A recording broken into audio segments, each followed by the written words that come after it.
Hey everyone, it's Andy from Primal. Today we're going to be cooking pork tenderloin with apples and onions using just a couple of simple ingredients and all in one pan.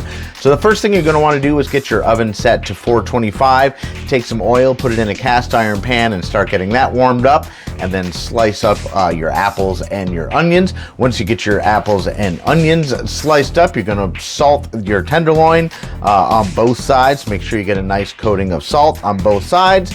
And then once you get the salt on it, you're going to transfer it to the cast iron pan and make sure you give it a nice sear. You're going to want to sear it on all sides, probably about to 3-4 minutes per side. No real set time, but you really want to make sure that you get a nice even sear across the whole thing on all 4 sides. So then you're going to take those and transfer them to a plate. Take the apples and onions and put them in the pan that you just seared the pork tenderloin in and get those all stirred up. And then once you do that, you're going to take some Dijon mustard and apply it to both the pork tenderloins, and then take a brush and or your hands and apply it to the entire tenderloin. Make sure that you get both sides of it, and then put it in the pan on top of the apples and onions, and then put it in your oven that we already have preheated to 425.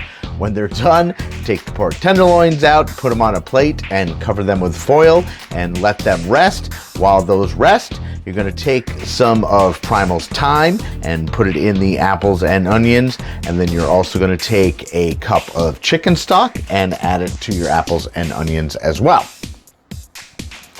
So once you get the chicken stock in, you're going to want to bring it to a nice simmer, add a tablespoon of butter, stir that in until the butter is melted, and that is it. Use that as a bed on your plate. So lay down some of your apples and onions on the plate, slice up the tenderloin into little bitty slices, and then lay it across the top, and there you have it. The whole thing from start to finish takes about 20 minutes or so, and again, it's just a couple simple ingredients, and you can find them all at Primal, your local butcher.